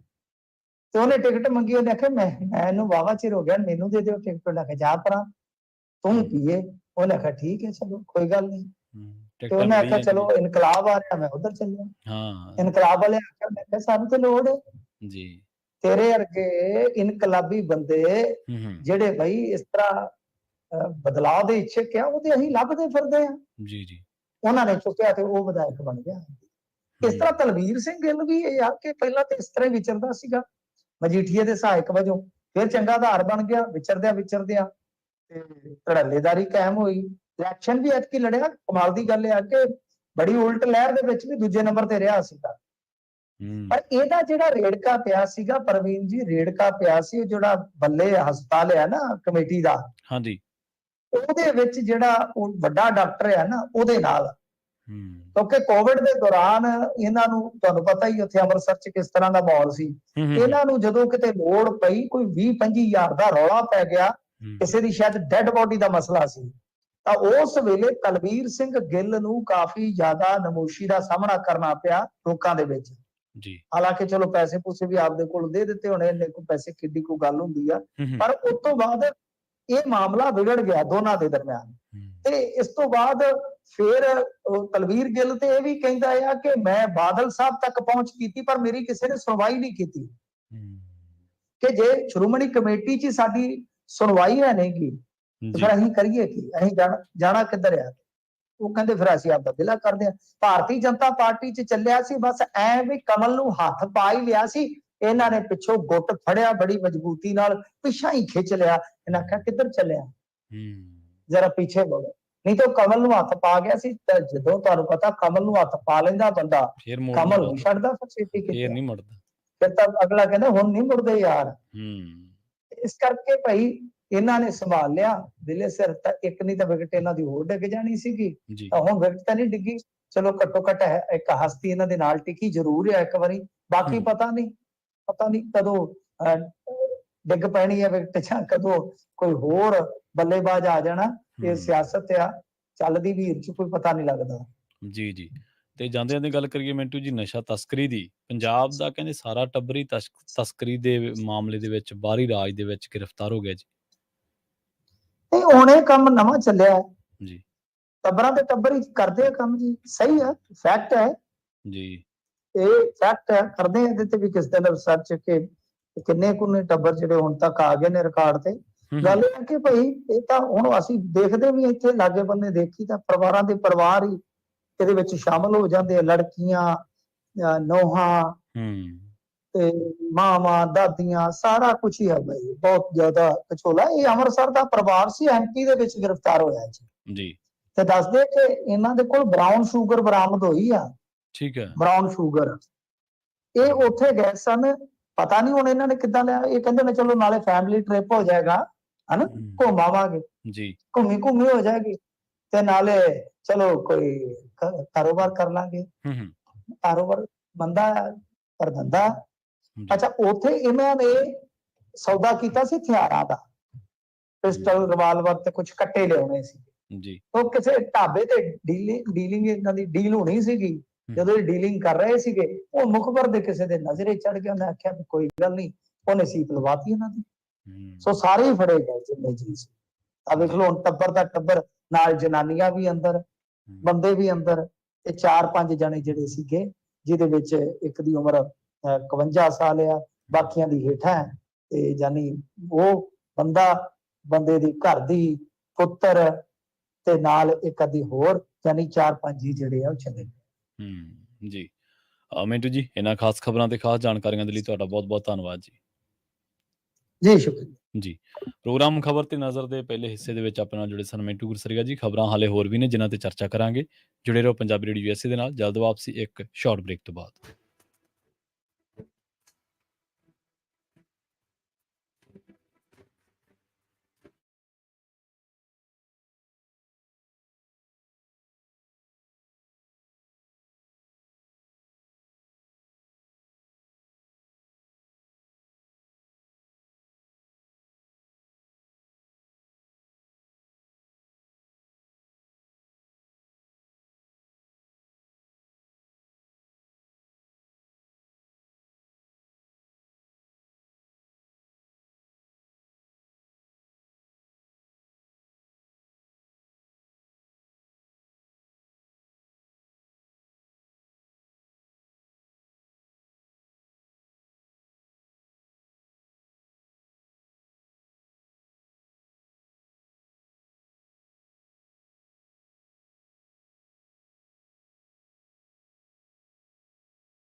ਬ੍ਰੇਕ ਤੋਂ ਬਾਅਦ ਇੱਕ ਵਾਰ ਮੁੜ ਤੋਂ ਤੁਹਾਡਾ ਸਾਰਿਆਂ ਦਾ ਸਵਾਗਤ ਹੈ ਪ੍ਰੋਗਰਾਮ ਖਬਰ ਤੇ ਨਜ਼ਰ ਦੇ ਵਿੱਚ। ਤੁਸੀਂ ਜੁੜੇ ਹੋਏ ਹੋ ਪੰਜਾਬੀ ਰੇਡੀਓ ਯੂਐਸਏ ਦੇ ਨਾਲ ਤੇ ਖਬਰਾਂ ਦੇ ਵੱਲ ਵਧਣ ਤੋਂ ਪਹਿਲਾਂ ਇੱਕ ਅਹਿਮ ਜਾਣਕਾਰੀ ਤੁਹਾਡੇ ਨਾਲ ਫਿਰ ਤੋਂ ਸਾਂਝੀ ਕਰਦੇ ਚੱਲੀਏ। ਅੱਜ ਸੈਨ ਹੋਜ਼ੇ ਦੇ ਵਿੱਚ ਡੇਵਿਡ ਕੁਟੇਜ਼ੀ ਜਿਹੜੇ ਕਿ SB 553 ਨੂੰ ਲੈ ਕੇ ਆਏ ਨੇ, ਉਹਨਾਂ ਦੇ ਆਫਿਸ ਦੇ ਮੂਹਰੇ ਰੋਸ ਮੁਜ਼ਾਹਰੇ ਕੀਤੇ ਜਾਣਗੇ। ਸੋ ਸੈਨ ਹੋਜ਼ੇ ਦੇ ਆਸ-ਪਾਸ ਵਾਸਤੇ ਜਿੰਨੇ ਵੀ ਇਲਾਕਿਆਂ ਦੇ ਵਿੱਚ ਵਸਦੇ ਵੀਰ ਇਸ ਭੈਣਾਂ ਇਸ ਗੱਲ ਨੂੰ ਸੁਣ ਰਹੇ ਨੇ, ਉਹ ਵੱਧ ਤੋਂ ਵੱਧ ਇਸ ਰੋਸ ਮੁਜ਼ਾਹਰੇ ਦੇ ਵਿੱਚ ਹਿੱਸਾ ਲੈਣ।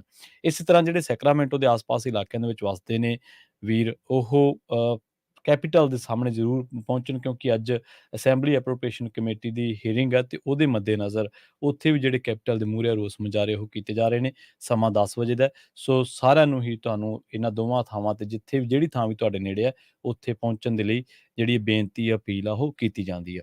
ਹੁਣ ਵੱਧਦੇ ਆਪਾਂ ਪੰਜਾਬ ਦੀਆਂ ਖਬਰਾਂ ਵੱਲ। ਗੱਲ ਕਰਾਂਗੇ ਓਪੀ ਸੋਨੀ ਦੀ। ਵਿਜੀਲੈਂਸ ਬਿਊਰੋ ਨੇ ਆਮਦਨ ਤੋਂ ਵੱਧ ਜਾਇਦਾਦ ਬਣਾਉਣ ਦੇ ਦੋਸ਼ ਹੇਠ ਸਾਬਕਾ ਗ੍ਰਿਫਤਾਰ ਕੀਤੇ ਗਏ ਸਾਬਕਾ ਉਪ ਮੁੱਖ ਮੰਤਰੀ ਓਪੀ ਸੋਨੀ ਦੇ ਖਿਲਾਫ ਵਧੀਕ ਸੈਸ਼ਨ ਜੱਜ ਦੀ ਅਦਾਲਤ ਦੇ ਵਿੱਚ ਚਲਾਨ ਪੇਸ਼ ਕੀਤਾ ਹੈ।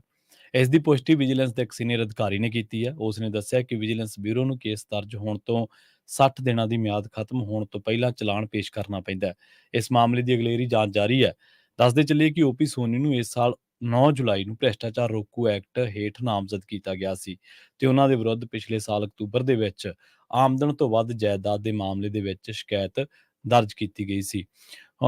ਹੁਣ ਆਪਾਂ ਇੱਥੇ ਅਕਸਰ ਹੀ ਪੰਜਾਬੀ ਰੇਡੀਓ ਯੂਐਸਏ ਦੀਆਂ ਰਿਪੋਰਟਾਂ ਦੇ ਵਿੱਚ ਤੁਸੀਂ ਇਹ ਗੱਲ ਸੁਣੀ ਹੋਣੀ ਹੈ ਕਿ ਕਾਂਗਰਸ ਦੇ ਇੰਨੇ ਸਾਬਕਾ ਮੰਤਰੀ, ਇੰਨੇ ਸਾਬਕਾ MLA, ਇੰਨੇ ਵਿਧਾਇਕ, ਇੱਕ ਤਾਂ ਇੱਕ ਰਿਪੋਰਟ ਇਹ ਵੀ ਕੀਤੀ ਸੀਗੀ ਕਿ ਪੰਜਾਬ ਦੇ 2 ਸਾਬਕਾ ਮੁੱਖ ਮੰਤਰੀ ਚਰਨਜੀਤ ਚੰਨੀ ਤੇ ਕੈਪਟਨ ਅਮਰਿੰਦਰ ਸਿੰਘ ਤੇ ਇੱਕ ਉਪ ਮੁੱਖ ਮੰਤਰੀ ਸੁਖਬੀਰ ਸਿੰਘ ਬਾਦਲ, ਸਾਬਕਾ ਉਪ ਮੁੱਖ ਮੰਤਰੀ। ਇਸੇ ਤਰ੍ਹਾਂ ਸਾਬਕਾ ਉਪ ਮੁੱਖ ਮੰਤਰੀ ਓਪੀ ਸੋਨੀ ਹੈ। ਸੋ ਇਹ 24-25 ਜਣਿਆਂ ਦੀ ਇੱਕ ਲਿਸਟ ਆ ਜਿਨ੍ਹਾਂ ਤੇ ਵੱਖ-ਵੱਖ ਮਾਮਲਿਆਂ ਦੇ, ਜਿਵੇਂ ਸੁਖਬੀਰ ਬਾਦਲ ਬਹਿਬਲ ਕਲਾਂ ਗੋਲੀਕਾਂਡ ਜਾਂ ਕੋਟਪੁਰਾ ਲਾਠੀਚਾਰਜ ਮਾਮਲੇ ਦੇ ਵਿੱਚ, ਗੋਲੀਕਾਂਡ ਮਾਮਲੇ ਦੇ ਵਿੱਚ ਪੇਸ਼ੀਆਂ ਭੁਗਤ ਕੇ ਹਟੇ ਆ। ਤਾਂ ਇਸੇ ਤਰ੍ਹਾਂ ਕਾਂਗਰਸ ਦੇ 1.5 ਦਰਜਨ ਲੀਡਰ ਨੇ ਜਿਹੜੇ ਕਿ ਇਸ ਵੇਲੇ ਭ੍ਰਿਸ਼ਟਾਚਾਰ ਦੇ ਵੱਖ-ਵੱਖ ਦੋਸ਼ਾਂ ਦਾ ਸਾਹਮਣਾ ਕਰ ਰਹੇ ਨੇ। ਜਾਂਚ ਜਾਰੀ ਹੈ। ਪਿਛਲੇ ਦਿਨੀ ਇਸੇ ਪ੍ਰੋਗਰਾਮ ਦੇ ਵਿੱਚ ਆਪਾਂ ਚਰਚਾ ਕੀਤੀ ਸੀ ਕਿ ਭਾਰਤ ਭੂਸ਼ਣ ਆਸ਼ੂ ਜਿਹਦੇ ਘਰੋਂ ਕਈ ਲੱਖ ਰੁਪਏ ਤੇ ਕਈ ਢੇਰ ਰਜਿਸਟਰੀਆਂ ਦਾ ਮਿਲਿਆ। ਸੋ ਪਰ ਹੁਣ ਕੀ ਹੈ ਕਿ ਪਹਿਲਾਂ ਤਾਂ ਸਰਕਾਰ ਪ੍ਰਚਾਰ ਰਹੀ ਸੀ ਕਿ ਜੀ ਅਸੀਂ ਫਲਾਂ ਜਿਹੜੇ ਬੰਦੇ ਭ੍ਰਿਸ਼ਟਾਚਾਰੀ ਨੇ ਉਹਨਾਂ ਦੇ ਖਿਲਾਫ ਕਾਰਵਾਈ ਕੀਤੀ ਹੈ। ਇਹਦੇ ਵਿੱਚ ਕੋਈ ਦੋ ਰਾਏ ਨਹੀਂ ਕਿ ਕਾਰਵਾਈ ਹੋਈ ਹੈ। ਇਹ ਸਾਨੂੰ ਕਹਿਣ ਦੇ ਵਿੱਚ ਕੋਈ ਸੰਕੋਚ ਨਹੀਂ ਹੋਣਾ ਚਾਹੀਦਾ, ਵਰਨਾ ਰਾਜਜੀਤ ਸਿੰਘ ਹੁੰਦਲ ਵਰਗੇ ਲੋਕ, ਇੰਦਰਜੀਤ ਸਿੰਘ ਵਰਗੇ ਲੋਕ, ਜਿਹਦਾ ਇੰਦਰਜੀਤ ਬਾਰੇ ਕਿਹਾ ਜਾਂਦਾ ਕਿ ਇਹ ਬੰਦੇ ਦੇ ਪਾਕਿਸਤਾਨ ਦੇ ਵਿੱਚੋਂ ਨਸ਼ਾ ਮੰਗਵਾਉਂਦਾ ਸੀ। ਇਹ AK-47 ਉਹਦੇ ਘਰੋਂ ਮਿਲੀ ਹੈ। ਤੁਸੀਂ ਅੰਦਾਜ਼ਾ ਲਾ ਸਕਦੇ ਹੋ ਕਿ ਕਿਸੇ ਪੁਲਿਸ ਵਾਲੇ ਦੇ ਘਰੋਂ AK-47 ਮਿਲੀ ਹੋਵੇ ਤਾਂ ਉਹ ਵੀ ਗੈਰ ਕਾਨੂੰਨੀ। ਸੋ AK-47 ਉਹਦੇ ਘਰੋਂ ਮਿਲੀ ਹੈ, ਨਸ਼ਾ ਮਿਲਿਆ ਤੇ ਉਹ ਬੰਦਾ ਰਾਜਜੀਤ ਸਿੰਘ ਹੁੰਦਲ ਨਾਲ ਮਿਲ ਕੇ ਕੰਮ ਕੀ ਕਰਦਾ ਸੀਗਾ। ਪਹਿਲੀ ਗੱਲ ਤਾਂ 2013-14 ਤੋਂ ਰਾਜਜੀਤ ਸਿੰਘ ਹੁੰਦਲ ਜਿਹੜਾ ਕਿ ਉਦੋਂ ਤਰਨਤਾਰਨ ਸ਼ਾਇਦ SSP ਸੀ, ਉਹਨੇ ਜਿੱਥੇ ਕਿਤੇ ਵੀ ਉਹਦੀ ਅਪਾਇੰਟਮੈਂਟ ਹੋਈ ਉਹਨੇ ਇਸ ਬੰਦੇ ਨੂੰ ਨਾਲ ਰੱਖਿਆ। ਨਾਲ ਰੱਖਣ ਦਾ ਕਾਰਨ ਕੀ ਸੀ? ਕਿਉਂਕਿ ਉਹ ਬੰਦਾ ਨਸ਼ੇ ਦੇ ਮਾਮਲੇ ਦੇ ਵਿੱਚੋਂ ਪੈਸੇ ਬਣਾਉਂਦਾ ਸੀ, ਜਿਹੜੀ ਕਿ ਜਾਂਚ ਦੇ ਵਿੱਚ ਹਰਪ੍ਰੀਤ ਸਿੰਘ ਸਿੱਧੂ ਨੇ ਉਹ ਜਾਂਚ ਕੀਤੀ ਸੀ। STF ਨੇ, ਸਪੈਸ਼ਲ ਟਾਸਕ ਫੋਰਸ ਨੇ ਉਹ ਜਾਂਚ ਕੀਤੀ ਸੀ। ਹਾਲੇ ਵੀ ਇੱਕ ਰਿਪੋਰਟ ਜਿਹੜੀ ਆ ਬਾਕੀ ਹੈ। 3 ਰਿਪੋਰਟਾਂ ਜਿਹੜੀਆਂ ਨੇ ਪੰਜਾਬ ਸਰਕਾਰ ਨੇ ਖੋਲ੍ਹੀਆਂ ਨੇ ਤੇ 3 ਰਿਪੋਰਟਾਂ ਦੇ ਵਿੱਚ ਹੀ ਜਿਹੜਾ ਬਿਊਰੋਕਰੇਸੀ, ਖਾਸ ਕਰਕੇ ਪੰਜਾਬ ਪੁਲਿਸ ਦੇ ਵੱਡੇ ਅਫਸਰ ਤੇ ਬਹੁਤ ਵੱਡੇ ਸਿਆਸਤਦਾਨ ਉਹਨਾਂ 3 ਰਿਪੋਰਟਾਂ ਦੇ ਵਿੱਚ ਹੀ ਘਿਰਦੇ ਆ, ਜਿਨ੍ਹਾਂ ਦੇ ਬਾਰੇ ਆਉਣ ਵਾਲੇ ਸਮੇਂ ਦੇ ਵਿੱਚ ਤੁਹਾਨੂੰ ਪਤਾ ਲੱਗ ਜਾਣਾ। ਹੁਣ ਇੱਕ ਪਾਸੇ ਸਰਕਾਰ ਨੇ ਭ੍ਰਿਸ਼ਟਾਚਾਰ ਵਿਰੋਧੀ ਮੁਹਿੰਮ ਪ੍ਰਚਾਰੀ ਜ਼ੋਰ-ਸ਼ੋਰ ਦੇ ਨਾਲ, ਤੇ ਪ੍ਰਚਾਰੀ ਨਹੀਂ ਬਲਕਿ ਕਈ ਲੋਕਾਂ ਦੇ ਉੱਤੇ ਕਾਰਵਾਈ ਵੀ ਕੀਤੀ। ਕੁਝ ਲੋਕ ਤੁਹਾਡੇ ਉਂਗਲਾਂ ਦੇ ਪੋਟਿਆਂ ਤੇ ਯਾਦ ਹੋਣਗੇ, ਸਾਧੂ ਸਿੰਘ ਧਰਮਸੋਤ, ਮਦਨ ਲਾਲ ਜਲਾਲਪੁਰ, ਸੰਗਤ ਸਿੰਘ ਗਿੱਲ ਜੀਆਂ, ਇਸੇ ਤਰ੍ਹਾਂ ਗੁਰਪ੍ਰੀਤ ਕਾਂਗੜ ਨੂੰ ਤਾਂ ਏਅਰਪੋਰਟ ਤੋਂ ਹੀ ਮੋੜ ਲਿਆ ਗਿਆ ਸੀ। ਉਹ ਕਹਿੰਦੇ ਹਾਂ ਮੈਨੂੰ ਤਾਂ ਬਾਹਰ ਨਹੀਂ ਜਾਣ ਦਿੱਤਾ ਜਾਂਦਾ। ਬਲਬੀਰ ਸਿੰਘ ਸਿੱਧੂ, ਕਿੱਕੀ ਢਿੱਲੋਂ, ਇਸ ਤਰ੍ਹਾਂ ਬਹੁਤ ਵੱਡੀ ਲਿਸਟ ਆ। ਭਾਰਤ ਭੂਸ਼ਣ ਆਸ਼ੂ, ਓਪੀ ਸੋਨੀ, ਤਕਰੀਬਨ 1.5 ਦਰਜਨ ਲੋਕ ਨੇ ਜਿਨ੍ਹਾਂ ਦੇ ਵਿਰੁੱਧ ਕਾਰਵਾਈ ਹੋਈ ਹੈ। ਪਰ ਹੁਣ ਪੇਚ ਕਿੱਥੇ ਫਸ ਗਿਆ? ਪੇਚ ਇੱਥੇ ਫਸ ਗਿਆ ਕਿ ਇੱਕ ਇੰਡੀਆ ਨਾਂ ਦਾ ਗੱਠਜੋੜ ਬਣਿਆ ਜਿਹਦੇ ਵਿੱਚ ਕਾਂਗਰਸ ਵੀ ਹੈ ਤੇ ਆਮ ਆਦਮੀ ਪਾਰਟੀ ਵੀ ਹੈ। ਵਿਰੋਧੀ ਧਿਰਾਂ ਇਲਜ਼ਾਮ ਲਾ ਰਹੀਆਂ ਕਿ ਆਮ ਆਦਮੀ ਪਾਰਟੀ ਕਾਂਗਰਸ ਦੇ ਨਾਲ ਰਲੀ ਹੋਈ ਆ ਤੇ ਇਹ ਜਿਹੜੀਆਂ ਸਾਰੀਆਂ ਕਾਰਵਾਈਆਂ ਨੇ ਇਹ ਸਿਰਫ ਮਹਿਜ਼ ਇੱਕ ਡਰਾਮਾ ਵਾ।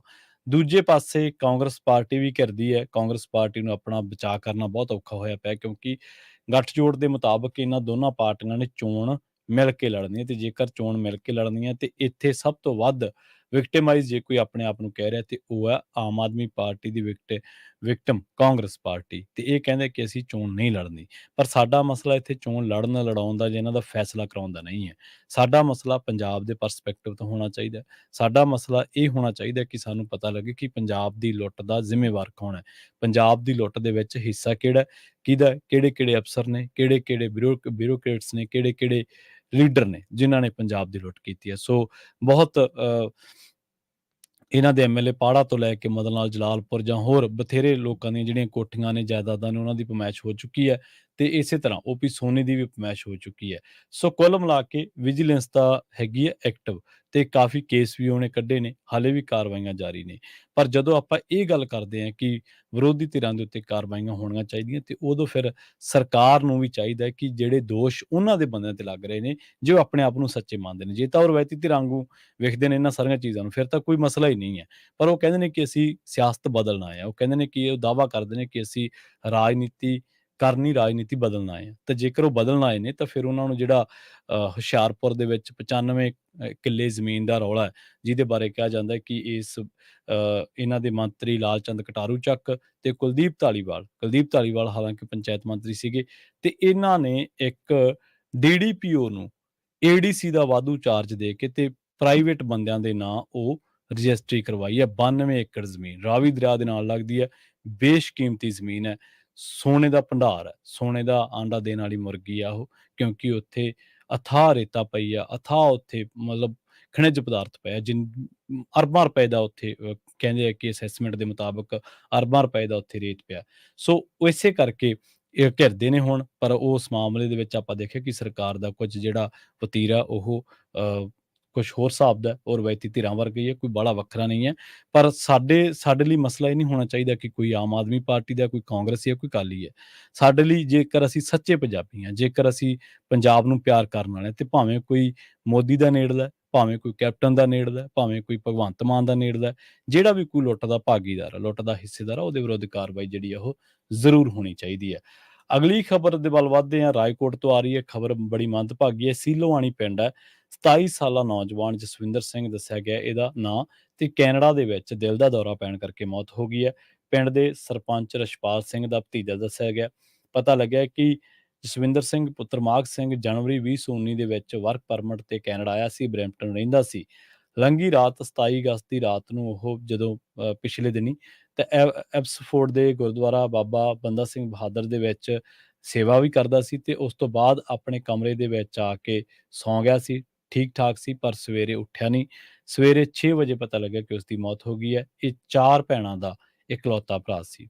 ਸੋ ਆਪਾਂ ਥੋੜ੍ਹੇ ਦਿਨਾਂ ਦੇ ਵਿੱਚ ਹੀ ਕੈਨੇਡਾ ਤੋਂ ਕਿੰਨੀਆਂ ਮੰਦਭਾਗੀਆਂ ਜਿਹੜੀਆਂ ਖਬਰਾਂ ਨੇ ਉਹ ਸਾਂਝੀਆਂ ਕਰ ਚੁੱਕੇ ਹਾਂ।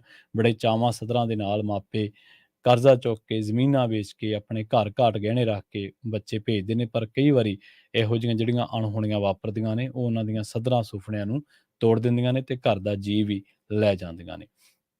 ਪੰਜਾਬੀ ਰੇਡੀਓ ਯੂਐਸਏ ਦੇ ਪ੍ਰੋਗਰਾਮ ਖਬਰ ਤੇ ਨਜ਼ਰ ਨੂੰ ਆਪਾਂ ਇੱਥੇ ਹੀ ਸਮਾਪਤ ਕਰਾਂਗੇ। ਅਗਲੀ ਪੇਸ਼ਕਸ਼ ਅਪਡੇਟ ਅਮਰੀਕਾ ਪ੍ਰੋਗਰਾਮ ਦੇ ਵਿੱਚ ਅੱਜ ਜਿੱਥੇ ਆਪਾਂ ਗੱਲਬਾਤ ਕਰਾਂਗੇ ਵਰਲਡ ਨਿਊਜ਼ ਦੇ ਬਾਰੇ, ਜਾਂ ਜਿੱਥੇ ਆਪਾਂ ਗੱਲਬਾਤ ਕਰਾਂਗੇ ਇਸ ਪ੍ਰੋਗਰਾਮ ਦੇ ਵਿੱਚ ਅਮਰੀਕਾ ਦੀਆਂ ਅਹਿਮ ਖਬਰਾਂ ਦੇ ਬਾਰੇ, ਤਾਂ ਉੱਥੇ SB 553 ਦੀ ਜਿਹੜੀ ਅੱਜ ਅਸੈਂਬਲੀ ਹੀਅਰਿੰਗ ਐਪਰੋਪ੍ਰੀਏਸ਼ਨ ਕਮੇਟੀ ਆ, ਉਹਦੀ ਹੀਅਰਿੰਗ ਦੇ ਮੱਦੇਨਜ਼ਰ ਵੀ ਕੁਝ ਚਰਚਾਵਾਂ ਜਿਹੜੀਆਂ ਨੇ ਉਹ ਜ਼ਰੂਰ ਹੋਣਗੀਆਂ। ਪ੍ਰੋਗਰਾਮ ਦੇ ਵਿੱਚ ਤੁਸੀਂ ਵੀ ਹਿੱਸਾ ਲੈ ਸਕੋਗੇ। ਸਟੂਡੀਓ ਦਾ ਨੰਬਰ ਹੈ 408 272 5200। ਬਹੁਤ ਬਹੁਤ ਧੰਨਵਾਦ। ਸਤਿ ਸ੍ਰੀ ਅਕਾਲ।